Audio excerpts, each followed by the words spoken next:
بسم اللہ الرحمن الرحیم۔ ہمارے یوٹیوب چینل کے سامعین و ناظرین، آج ہم آپ کی خدمت میں پیکر شرف و حیا شہید مدینہ امیر المومنین سیدنا عثمان بن عفان رضی اللہ تعالی عنہ کے حوالے سے ایک مختصر سی سیرت آپ کی خدمت میں پیش کرتے ہیں۔ قوت عشق سے ہر پست کو بالا کر دے، دہر میں اسم محمد سے اجالا کر دے۔ جامع القرآن خلیفہ ثالث امیر المومنین حضرت سیدنا عثمان بن عفان رضی اللہ تعالی عنہ عام الفیل کے چھٹے سال میں مکہ المکرمہ میں پیدا ہوئے۔ آپ رضی اللہ تعالیٰ عنہ دور جاہلیت میں بھی بڑے ہی پاک دامن تھے۔ آپ انتہائی نیک سیرت تھے، نہ کبھی شراب پی تھی، نہ بدکاری کے قریب گئے، نہ کبھی چوری کی، نہ کبھی گانا گایا، اور نہ ہی کبھی آپ نے جھوٹ بولا۔ اعلان نبوت کے فوراً بعد اسلام قبول کر لیا، پھر ساری زندگی آقا کریم صلی اللہ علیہ وآلہ وسلم اور آپ کے دین کی خدمت میں مصروف رہے۔ تمام اسلامی جنگوں میں نمایاں خدمات سر انجام دیں۔ وصال نبوی صلی اللہ علیہ وسلم کے بعد پہلے دونوں خلفائے ذیشان علیہم الرضوان کے مشیر خاص رہے۔ حضرت سیدنا فاروق اعظم رضی اللہ تعالی عنہ کی شہادت کے بعد خلیفۃ المسلمین منتخب ہوئے۔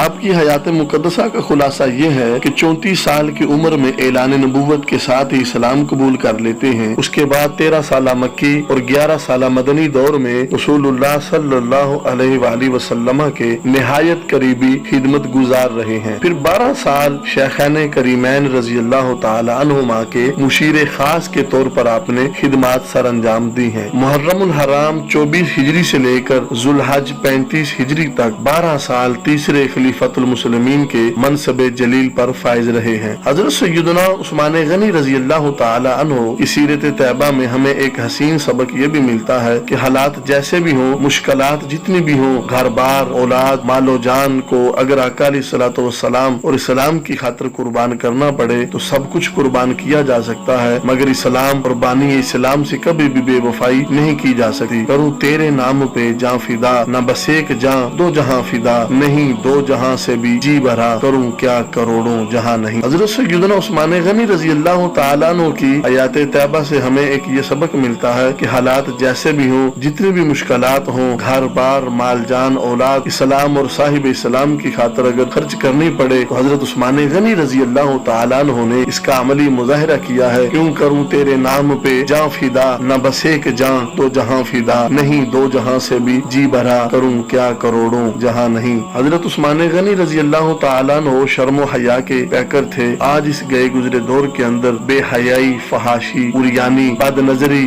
یہ ساری چیزیں ہیں۔ کریم آقا صلی اللہ علیہ وسلم نے فرمایا اصحابی کالنجوم اقتدیتم اہتدیتم، میرے صحابہ ستاروں کی طرح ہیں، ان میں سے تم جس کی بھی اقتداء کرو گے، اتباع و پیروی کرو گے، ہدایت پا جاؤ گے۔ حضرت عثمان غنی رضی اللہ تعالیٰ عنہ ان لوگوں میں سے ہیں جنہوں نے حضرت ابوبکر صدیق رضی اللہ تعالیٰ عنہ کی دعوت پر اسلام قبول کیا۔ ابن اسحاق کہتے ہیں حضرت عثمان غنی رضی اللہ تعالیٰ عنہ مردوں میں حضرت ابوبکر صدیق، حضرت سیدنا علی شیر خدا اور حضرت زید بن حارثہ رضی اللہ تعالیٰ عنہم کے بعد آپ ایمان لائے تھے۔ آپ نے حبشہ اور مدینہ منورہ دونوں کی طرف ہجرت کی، اسی لیے آپ کو ذو الہجرتین یعنی دو ہجرتوں والا کہا جاتا ہے۔ آپ رضی اللہ تعالی عنہ کے نکاح میں رسول اللہ صلی اللہ علیہ وسلم کی دو بیٹیاں رقیہ اور حضرت ام کلثوم رضی اللہ تعالی عنہما یکے بعد دیگرے آئیں، اسی لیے آپ رضی اللہ تعالی عنہ کو ذو النورین یعنی دو نور والا بھی کہا جاتا ہے۔ عبداللہ بن عمر بن ابان رضی اللہ تعالی عنہ سے روایت ہے، وہ کہتے ہیں مجھ سے میرے ماموں حسین جعفی نے کہا کہ تم جانتے ہو کہ حضرت عثمان رضی اللہ تعالی عنہ کا نام ذو النورین کیوں پڑا ہے؟ میں نے کہا میں نہیں جانتا۔ انہوں نے فرمایا حضرت آدم علیہ السلام سے لے کر اب تک حضرت عثمان غنی رضی اللہ تعالی عنہ کے علاوہ کسی شخص کے نکاح میں کسی نبی کی دو بیٹیاں نہیں رہیں، اسی لیے آپ کا نام ذو النورین پڑا ہے۔ حضرت علی رضی اللہ تعالی عنہ سے روایت ہے جب رسول اللہ صلی اللہ علیہ وسلم کی دوسری بیٹی حضرت ام کلثوم رضی اللہ تعالی عنہ کا